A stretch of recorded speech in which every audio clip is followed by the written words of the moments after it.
السلام عليكم ورحمة الله وبركاته. ازيكم يا اخواتي، عاملين ايه؟ يا رب تكونوا بخير. قبل ما ابدأ الفيلم حابب اقول لك ان ده الجزء الثاني من فيلم الكي جي اف. الجزء الاول كان تسخين، لكن اقسم لك يا صديقي ان الجزء الثاني كله اكشن وفيتامين. كل المطلوب منك انك تصبر في البداية وتتفرج للنهاية عشان تستمتع بالحكاية. ما تنساش بقى تصلي على النبي وتضغط لايك للفيديو وتشترك في القناة لو مش مشترك، ويلا بينا نبدأ الفيلم. يبدأ الفيلم بفيجندر ابن أناند، واللي هيكمل القصة مكان أبوه لأن أبوه جاله سكتة قلبية. ديبا بتقول له القصة ما كملتش ومش عارفين بقيتها فين. بيروحوا مكتبة قديمة وبيفضلوا يدوروا لحد ما بيلاقوا الجزء التاني من القصة. بتقول له اتفضل اقرأ الكتاب وكمل لنا القصة. قال لها خلي الكتاب معاكي، القصة محفورة في عقلي. بيبتدي يكمل القصة وبيقول زي ما عرفنا في الجزء الأول إنهم بعتوا روكي للكي جي اف عشان يقتل جارودة، ولكن هو دخل عشان يحكمها. فصل الكهرباء عن القصر وقتل فرات أخو جارودة الأول، وبعدها خرج لجارودة بالسيف من تحت المية طير رقبته. والحراس بيكونوا عايزين يقتلوه، لكن العبيد بيتجرأوا وبيضربوهم. بعدها بفترة بسيطة بيروح راجندر واندروز مع الوزير علشان يعزوا فيرات ويباركوا له لانه هو الوريث الوحيد للمملكة بعد جارودة، وما يعرفوش حاجة عن المفاجأة اللي مستنياهم. بيكونوا قاعدين مستنيين فيرات، لكن بيدخل عليهم الملك الحقيقي الامبراطور روكي. بيلف لفتين حوالي حبيبته رينا والكل بيكون مصدوم. بيقعد على كرسي الملك وبيقول لهم اقعدوا كفاية خوف. بيسألوه عن فيرات، قال لهم اسكتوا مش انا قتلته. الكل بيكون مذهول، فبيقول لهم ما تقلقوش شغلكم هيمشي زي ما هو، لكن معايا انا. رينا بتقول له انت جايبني هنا ليه؟ قال لها خليكي معايا هنا هتكوني لي انا وبس. كمال بيغضب وبيقول له انت ازاي تتكلم مع اختي بالاسلوب ده؟ انت نسيت انت مين واصلك ايه؟ احنا اللي عملنا كل ده، احنا اللي وصلناك للغرور اللي انت بقيت فيه، وانت اصلا ولا تسوى. اللي حواليه بيحاولوا يهدوه لكنه بيستمر في كلامه، ومره واحده روكي بيرزعه طلقه في قلبه يجيب اجله. بيقوم روكي ياخد رينا ويمشي. راجندر بيوقفه ويقول له زي ما جبناك تقتل جارودة هنجيب واحد يقتلك. بيرد عليه ويقول له روكي مفيش منه غير نسخه واحده بس، وبيسيبه ويمشي. بيظهر معانا فرمان وامه بتقول له انت شايل البندقيه دي ليه؟ قال لها واحد بياكلنا اكل نضيف وكل يومين بيلبسنا لبس جديد وبيجيب لنا ادويه وبيهتم بينا، وهو سبب تحريرنا من العبودية. أنا مستعد أضحي بحياتي عشان الراجل ده. وبيكون قصده على روكي يا صديقي. بتوصل رينا على القصر والست دي بتقول لها دي أوضتك والسرير الفخم ده بتاعك والهدوم دي ليكي، اتشيكي كده وظبطي نفسك عشان تكوني حلوة. بتمسك بندقية وبتضرب عشوائي والكل بيترعب منها. بيجي روكي وبيلاقي دول تحت الترابيزة، بياخد منهم العصير وبيدخل لرينا، وطول ما بيمشي ناحيتها بتضرب عليه لحد ما بيقف قدامها وبيقول لها أنا كنت عايز اتباهى بثروتي بس مش للدرجه دي. اشرب العصير ده بعد ما تهدي عشان هخرجك شويه. بيسيبها ويمشي وبيروح على زنزانه هو ورجالته. وبيكون اللي في الزنزانه دي فان رام قائد الحراس بتوع جارودة. رجالته اول ما بيشوفوه بيقولوا له انت سايبه عايش ليه؟ المفروض كان يتقتل. روكي بيقول لهم انتوا عايزين تقتلوا قائدكم؟ فان رام بيقول لروكي لحظة تحريري من السلاسل دي هقتلك بإيدي. بيرد عليه وبيقول له انت زعلان ان قتلت جارودة؟ ما تقلقش احنا في نفس المكان ونفس الناس، بس الملك اتغير. الناس مش دايمين لكن المناصب زي ما هي. انت موجود في المكان ده من يوم ما اتنشأ ومسؤول عن حماية كل شبر فيه، وانا عايزك تفضل زي ما انت لان عارف انك من الصعب تسيبه ويتدمر. فحاجة كده عايز اقولك عليها، لما دخلت اوضة الصيانة شفت حاجة في الخريطة ما كنتش فاهمها في البداية، لكن دلوقتي فهمت كل حاجة وعرفت ان موجود في المكان ده 9 مناجم، اتفتح 3 منهم وباقي 6. فان رام بيكون مصدوم من اللي سمعه. بعدها بيروح روكي يجمع الشباب اللي عايزين يتضموا للحرس وبيتفرج عليهم وهم بيتدربوا، وبيكونوا كلهم ما بيعرفوش يضربوا بالبنادق. فبيطلب من رجالته يجيبوا فان رام، واول ما الشباب بيشوفوه بيخافوا. روكي بيقول لهم فكوا السلاسل، وبعد ما بيفكوها بيخليهم يدوله بندقية، وفعلا بياخد البندقية. روكي بيقول لهم اتفرجوا عليه واتعلموا. فان رام بيضرب والطلقتين بيصيبوا الهدف، وبيقول له روكي انا موافق ان احرس من جديد، بس قبل ما نأمن البوابة الرئيسية في حاجز كبير محتاجين حواليه 300 حارس ولازم ندربهم كويس جدا. بعدها روكي بيعمل اجتماع مع راجندر واندروز والنائب. بيقول لهم في مثل بيقول احلم على قدك. المثل ده كذاب، لان انا بالنسبة لي الطمع شيء جميل والجشع هيخليك متقدم دايما، والتقدم ده هيخلي الواحد يبقى 2 والاتنين يبقوا 3 والتلاتة يبقوا 4، ومع كل عدد بيحصل انفجار لمنجم جديد لحد ما بيوصل لرقم 9. بيقول لهم الأحلام ملهاش حدود، أنا حلمي أوصل للسما. بيجي واحد يقول له الرجالة خايفة تدخل المناجم، بيسكته ويقول لهم مفيش داعي للتآمر، استعدوا للشغل، وقت التقدم خلاص اجا، خلونا نحصد حصاد أثري. بيكونوا مصدومين من كلامه ومحدش فيهم بيقدر ينطق بكلمة. بيخرجوا بره وبيشوفوا عدد كبير جدا من الناس. راجندر بيقول لأندروز الناس دول مش هيقدروا يعملوا حاجة، هو جايب الجبنة دول يعمل بيهم ايه؟ الراجل العجوز ده بيسمعه وبيقول له معاك حق، احنا فعلا جبنة وما عندناش القوة ولا الشجاعة، السيف كان متعلق على رقبتنا، لكن اجا راجل واحد وقف في وسطهم وقطع رقبة قائدهم قدام عيونهم. نصيحة مني ما تقفش قدام الراجل ده. وبيكون قصده على روكي يا صديقي. في الوقت ده روكي بيروح للرجالة اللي خايفين يدخلوا المناجم، وبيمسك المطرقة بتاعته وبيدخل قدامهم، بيتشجعوا وبيدخلوا وراه وبيبدأوا الشغل. وبنروح لشوية أطفال في القصر بيهتفوا باسم روكي. بتيجي رينا وتقول لهم انتوا قاعدين تهتفوا باسمه ليه؟ قالوا لها تعالي معانا وهتعرفي. وفعلا بتروح معاهم على مكان الشغل وبيبتدوا يحكوا لها عن كل اللي روكي عمله عشانهم بالتفصيل. رينا بتكون مذهولة من اللي سمعته وتقريبا كده بدأت تحبه. بعدها بيظهر فرمان وهو لابس لبس الحرس. أمه بتكون عايزة تمنعه لكنه مش بيوافق، وبيروح مع ال 300 حارس للجسر اللي فان رام عايز يأمنه. وبياخدنا الفيلم لراجندر وهو بيكلم شيتي وبيقول له ان روكي كان عينه على الكرسي بتاعه وهو صغير ودلوقتي بقى رئيسهم كلهم. وبعد ما بيقفل معاه بيقول لاندروز فكر هنخلص على المطرقة دي ازاي. ومن ناحية تانية الحكومة الهندية بتخطط انها تقضي على مدينة الكي جي اف. وبنرجع لروكي وهو في مخزن الذهب وبيقول لرجالته مش كفاية، اشتغلوا اكتر من كده واجمعوا اللي تقدروا عليه وزيادة. واحد من الرجالة بيحرك صندوق فبيقع منه وبينزل سيف من الصندوق، واول ما بيشوفوا السيف ده بيترعبوا جدا. روكي بيستغرب من خوفهم. بيجي فان رام ويقول له السيف ده بتاع أديرا اخو جارودا، وكان سبب في قتل ناس كتير جدا، كان كله أسوأ، وكان بيجبر الناس يشتغلوا في المناجم حتى وهم تعبانين، واللي ما عادش قادر بيطير رقبته. أديرا لو كان موجود هنا ما كنتش هتقدر تحط رجليك في الكي جي اف. في الوقت ده بيهجم أديرا ورجالته على الجسر وبيقتلوا كل الحراس اللي فيهم فرمان وبيسيطر على المكان. بعدها بيظهر أندروز وهو بيقول لراجندر في طريقة نقدر نقتل بيها روكي بس لازم يخرج بره الكي جي اف. راجندر بيقول له ودي هنعملها ازاي؟ قال له لو رينا خرجت هو هيخرج وراها. بيقول له راجندر ورينا هتخرج ازاي؟ قال له لو عرفت انك مصاب هتخرج، وبيقتلوه. تاني يوم بيظهر الخبر في التلفزيون، واول ما رينا بتسمع الخبر بتمسك المسدس عشان ما يعرفوش يمنعوها من الخروج، وبتاخد العربية وبتجري، وهي في الطريق بيكون معمول لها كمين. روكي بيعرف الخبر وعلى طول بيخرج وراها، وده اللي هم عايزينه. بيوصل لهم وبتحصل بينهم مطاردة كبيرة وبيقلب عربيات كتير منهم. بيوصلوا المكان باقي الرجالة وروكي بينزل لهم. تفتكر هيقدروا عليه يا صديقي؟ لا والله، بيهجموا عليه وعينك ما تشوف الا النور. بيطوح فيهم يمين وشمال، ويا ارض تهدي ما عليك ادي. عددهم بيكون كتير بس على مين؟ ده روكي كبير الكدابين. بيضرب فيهم واحد واحد، بيكسر عظم اغلبهم وبيخلص على كتير منهم. بيقتل فيهم واحد ورا التاني وهم زي النمل ما بيخلصوش. بيكون خلاص هيقتل رئيسهم بس بيكون أديرا فوق الجبل وبيديله طلقة في قلبه. بينزل وبيقول له انا قتلت وذبحت وشنقت عشان ابني الكي جي اف، وانت مفكر عشان هزمت لك شوية ناس بقيت في مكان عالية؟ انا مش هقتلك دلوقتي، انا هسيبك تروح لشعبك غرقان في دمك عشان يفقدوا الثقة في قائدهم. وفعلا بياخدوها على القصر والناس بتعرف ان أديرا لسه عايش وبيترعبوا جدا. وبعد اصابة روكي شيتي بيجمع كل اللي شغالين مع روكي وبيحط لهم سم في الاكل وبيموتوا كلهم. وبيقتلوا اغلب رجالة روكي في جميع المحافظات. ووزارة الداخلية بتسحب الصلاحية من رئيس الوزراء جورو وبيخططوا لانتخاب رئيس وزراء جديد. وأديرا بيستولى على عربيات الذهب بتاعة روكي وبيبعت عربية منهم مليانة جثث لرجالته. باقي رجالته بيخافوا بعد ما شافوا الجثث وبيقفلوا ابواب مدينة الكي جي اف عليهم عشان ما عادش حد يخرج منهم. وبنروح لروكي وهم بيعالجوه وبيخرجوا منه الرصاصة. بعدها بشوية بيفضل يصرخ من الوجع، فبيتخيل امه وهي بتقول له اهدى يا ابني ما حصلش حاجة، نام يلا. وفعلا بينام، ولما بيفوق بيلاقي رينا هي اللي ماسكة ايده. بيجيله اتصال من شيتي بيقول له انت كنت عايش هنا كويس وبتاكل وتشرب،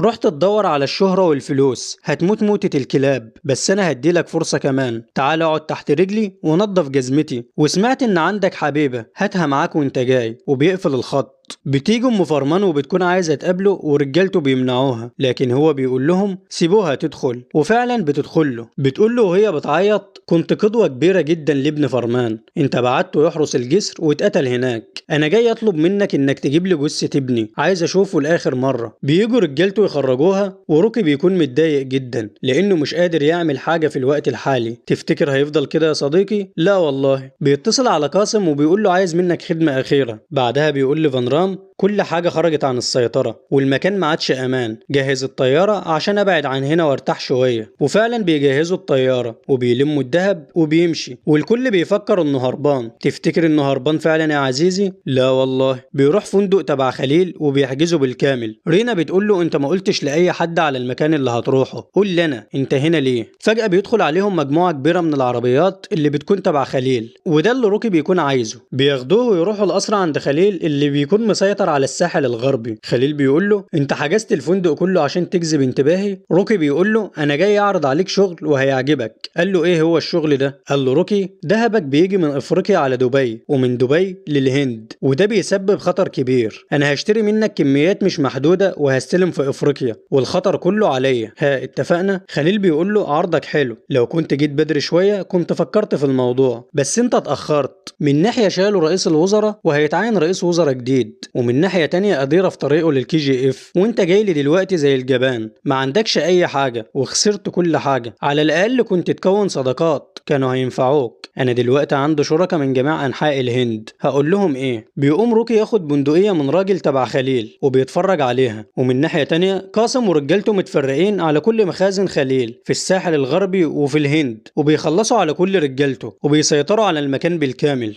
بيجي اتصال لخليل بان روكي سيطر على الساحل الغربي وقتل كل الرجاله وانهم ما يعرفوش مكانه. خليل بيتفاجئ بروكي وهو بيرفع البندقيه في وشه قدام رجالته بالكامل، وبيقول بكل ثقه انا مش محتاج صداقه حد ومحدش يقدر يتحمل عداوتي، خلينا نشتغل مع بعض بهدوء. بنروح للكي جي اف وراجل بيقول لفان رام جالنا اتصال بان الشاحنات تروح على فاركا، وفعلا الشاحنات بتمشي، وبيكون اديره عامل كمين وبيضرب عليهم يوقفهم، وبيتفاجئوا بروكي نازل من واحده فيهم بيعمل انه شايل سلاح، واديره ورجالته بيضحكوا عليه. وفجأة بيخرج رجالة مسلحة من جميع الشاحنات، وبيكون ده السلاح اللي جايبه من خليل. بيضربوا عليهم والرصاص بيكون زي المطر، وسبحان الله مفيش ولا رصاصة بتيجي في روكي. بيخلصوا على معظم رجالة أديرة، وبعد ما بيوقفوا ضرب روكي بيروح لأديرة وبيقول له أنا ما بحبش العنف، بس العنف بيموت فيا. وبيمسك الراجل ده وبيقطع إيده اللي مسك رينا بيها، وبيكمل كلامه وبيقول أنا عارف إنك زعلان عشان واحد غريب استولى على الأرض اللي اشتغلته وتعبته فيها 10 سنين، بس هنقول إيه؟ أدي الله وده حكمته. انا هسيبك تمشي، بس عايزك تشيل من دماغك فكرة انك تساومنا على اي حتة ارض، وعايزك تعرف ان العالم كله ارضي. وفعلا بيسيبه ويمشي، وقاسم بيكون متضايق انه ما قتلوش. بيجي دكتور يعالج أديرة فبيقول له سيب الرصاصة دي في جسمي عشان كل ما اتألم بسببها افتكره. روكي بيدخل المدينة بجثث رجالته اللي أديرة كان قتلهم على الجسر، والكل بيكون في حالة حزن. بعدها بيروح روكي لشيتي، واول ما شيتي بيشوفه بيفضل يترجاه انه ما يقتلوش. بينضف له الكرسي عشان يقعد عليه، لكن روكي بيقعد على الكرسي الصغير وبيحط رجله على كرسي العرش بتاع شيتي، وبيقول له انا مرضتش اقتلك وقت ما كلمتني واستفزتني وغلطت في حبيبتي، وقلت اسيبك للوقت اللي هحتاج فيه ان اضحي بشخص، وبيخلص عليه. بعدها تجارة روكي بتكبر وحبه بيكتر في قلوب شعبه. بيدخل مخزن الذهب وبيقول لقاسم مش كفايه، زودوا رجاله واشتغلوا اكتر من كده. بيجي رئيس الوزراء السابق لروكي وبيقول له الانتخابات الجايه رامكا هتكسب بفرق كبير، محدش اصلا هيقدر ينافسها. روكي بيقول له القاعده الاساسيه في حياتي ما اذيش النساء ولا الاطفال. بيرد عليه ويقول له قصتك مثيره للاهتمام وهي هتكون عدوك الاكبر. قال له وماله، هيكون حلو الشغل معاها، وبيسيبه ويمشي. بتبتدي الانتخابات ورامكا بتتعين رئيسة وزراء، وبتكون صعبة جدا ما تعرفش الرحمة. بيجي لها ظابط ويقول لها محتاج منك 5 دقايق عشان قضية روكي. قالت له انا ما عنديش وقت للمجرمين الصغيرين دول، انا عندي قضية وطنية اهم، وبتسيبه وتمشي. بينادى عليها باسمها فبتقف وهي مذهولة. قال لها انا بقالي 5 سنين بدرس القضية دي، وكنت مستني شخص شخص زيك يجي وياخد الاجراءات اللازمه. ده مش مجرم عادي، ده اكبر مجرم في التاريخ واكبر رجل اعمال شفته في حياتي. ادينا 10 دقايق بس من وقتك.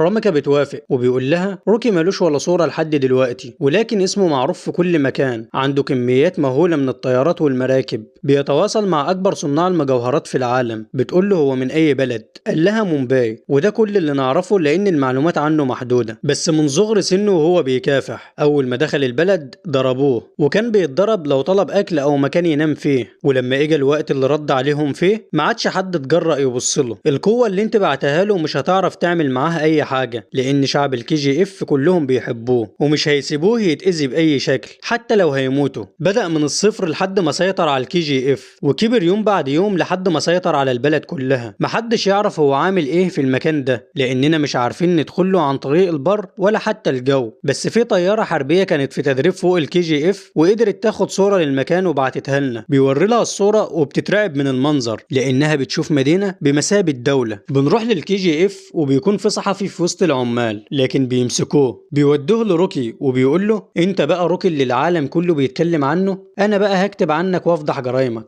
روكي بيقول له اللي بيتقال عكس اللي بيتكتب، وعشان كده انا عايزك تكتب وهتكون معايا في رحلتي اللي جايه. في الناحيه التانيه راميكا بتؤمر رجالتها انهم يقفلوا كل الحدود ويدوروا على كل مستودعات روكي ويقبضوا على كل شركائه، وفعلا بيبتدوا يقتحموا كل اماكن روكي لكن ما بيلاقوش حاجه، وبيكونوا في طريقهم لاخر مخزن لكن على اخر لحظه رجاله روكي بيفضوه، بس بيكون في سبيكه ذهب واقعه منهم والظابط بياخدها. رجاله روكي بيروحوا له يعرفوه اللي حصل فبيغضب جدا، بيروح على مركز الشرطه وبيسالوه انت مين؟ رد عليهم ولد صغير بتاع شاي، ده روكي. اول ما بيسمعوا الاسم بيترعبوا وبيقفوا كلهم. بيجري واحد منهم يجيب سبيكه الذهب وبيديها لروكي، بياخدها ويمشي وكلهم بيكونوا في حاله قلق. تفتكر كده عدت يا صديقي؟ لا والله. بيقف مرة واحدة بالعربية وبينزل منها وبيركب السلاح الفتاك ده وهاتك يا دعك، بيفض خزنتين رصاص على الاسم باللي فيه، بيدمره بالكامل والكل بيكون في حالة من الرعب. بعد ما بيخلص ذخيرة بيروح على البيت. الخبر بيوصل لرئيسة الوزراء، بتؤمر رجالتها يرجعوا الوفد اللي رايح بورما، وفعلا القوة بترجع للهند وبتطلع في لقاء تلفزيوني بتقول فيه بورما كانت مثال عشان الكل يعرف ان مش هتسامح ابدا في حق البلاد، وان احنا عندنا قوة اسمها الجيش وقوات بحرية وقوات جوية. روكي بيكون سامعها وبيعرف ان الكلام موجه ليه. بيقرر روكي انه يوقف بيع الذهب في البلد كلها، وده بيسبب ازعاج للحكومة الهندية والخليل والاندروس. بيروح اندروس لأديرة وبيقول له انت هتفضل مستخبي لحد امتى؟ الاول كنت هربان من جارودة ودلوقتي من روكي. انت ما تعرفش ان روكي جمع ذهب 25 سنة في سنتين بس، وكون جيش ما تقدرش تعده ومحدش يقدر يعمل له حاجة لان الامن عالي. اخد مكانك في الكي جي اف وانت قاعد لي هنا. أديرة بيغضب وبيقول له معاك حق، فان رام وحراسه مش هيسمحوا بحاجة تحصل لروكي، عنده حراس كتير وأسلحة أكتر، بس ده مش هيمنعني إن هقتله هناك قدام الكل. المنجم التالت ليه طريقين نوصل له بيهم، البوابة الشرقية والبوابة الغربية، بس البوابتين عليهم تأمين عالي جدا، لكن في طريق تالت محدش أخد باله منه. المنجم ليه أنفاق بتخرج بره الكي جي اف بحوالي 5 كيلو متر، وهو ده الطريق اللي هنستخدمه. أنا غلطت لما سبته يعيش، وهو غلطه الأخير إنه سابنا عايش، ومن النهارده ما عدتش هستخبى وهبدأ في تدميره. بنروح لروكي والراجل بيقول له المنجم السابع فيه ميه كتير وهنحتاج وقت كبير عشان نعرف نفضيه. روكي بيقول له مفيش وقت، اتصرف بسرعه. قال له المنجم الرابع حصل فيه انفجار واتصاب 18 شخص. بيرد عليه روكي ويقول له ادفع لهم حقهم وشوف عمال مكانهم يشتغلوا. رد قاسم وقال او خدهم في مكان بعيد واقتلهم، وده اللي جارودة كان بيعمله. وانت ما تختلفش عن جارودة في حاجه، الجشع عماك وسيطر عليك. الناس اللي بيحبوك دول واثقين فيك لانك انت اللي حررتهم، وبسببك هيترموا في الشوارع بعد تدمير الكي جي اف، وانت شغلك بقى اهم حاجه بالنسبه لك. انت بتعمل كل ده ليه والمين؟ روكي بيكون واقف متضايق وبيفتكر امه واللي مرت بيه. بياخدهم عند قبرها وبيقول لهم دي امي، كانت شابه فقيره وما عندهاش طموح، بس قبل ما تموت خدت مني وعد بان اكون اغنى انسان في العالم، وعشان انفذ الوعد مستعد ان اكون اناني او جبان او قاتل او مجرم او شرير، وما اعرفش انا كده وفيت بوعدي ولا ولا لسه. بيجيبوا راجل عجوز يقعد جنب قبرها، ولما سالوه اشمعنى الراجل ده اللي اصريت عليه قال لهم ده ابويا، ما كانش مهتم بيها وهي عايشه، فجبته يهتم بقبرها لحد ما يموت وبيسيبهم ويمشي. واخيرا رينا وقعت في حبه وبتعترف له بحبها، وعلى طول بيتجوزها وبيقضوا مع بعض شويه وقت حلوين بيعوضوا شبابهم اللي ضاع. عقبالك يا صديقي، وادعي لي انا كمان عايش الاوقات دي. المهم بيروح الضابط لرئيسة الوزراء وبيقول لها لقينا مستندات بتقول ان في حسابات كتير بتحول الفلوس على حساب واحد، والحساب ده بتاع روكي. قالت له دور على الدليل واقبض عليها على طول وحضر كل التهم اللي عليها عشان نعرضه على المحكمة العامة. بنروح لروكي وهو بيتكلم مع قاسم وبيجي له اتصال يعرفه اللي حصل، فبيروح روكي لرئيسة الوزراء والكل بيكون مذهول. بيقعد قدامها وبيقول لها انا جاي اقدم شكوى. بتقول له ضد مين؟ قال لها ضد نفسي، انا قررت اكون ضيف في العالم الظالم ده ومفيش حد هيساعدني على ده غير القانون، وبعترف اني بشتغل في التعدين الغير قانوني وبغسل اموال. كل التفاصيل هتلاقيها في الملف ده. اسجنيني بكل التهم دي. بيجي لها مجموعه اعضاء في الحزب ويقولوا لها ما تسمعيش كلامه. بتقول لهم ليه؟ بيرد عليها واحد ويقول لها في اكتر من 200 عضو في حزبنا متورطين معاه في غسيل الاموال. بتتصدم وما بتقدرش تعمل له حاجه. بيقول لها انا جيت اطهر نفسي بس العالم مش عايز. انا عارف انك عايزه تضربيني بطلقه دلوقتي بس مش قادره، وده عشان المنصب اللي انت فيه. عشان تقبضوا على مجرم زيي لازم تسيبي منصبك وتفكري زي المجرم ما بيفكر بالظبط. يلا انا هسحب شكوتي بس محتاج منك خدمه صغيره. عند راجل عايزين نعينه وزير عشان يخفف عني الزيارات هنا، ممكن تكتبي اسمه؟ وبيكون هيمشي لكنها بتوقفه وبتقول له سمعت انك راجل اعمال كبير وذكي جدا ولكنك مجرم، اكيد هيجي اليوم اللي هتغلط فيه وساعتها هخسرك كل حاجه، شعبك،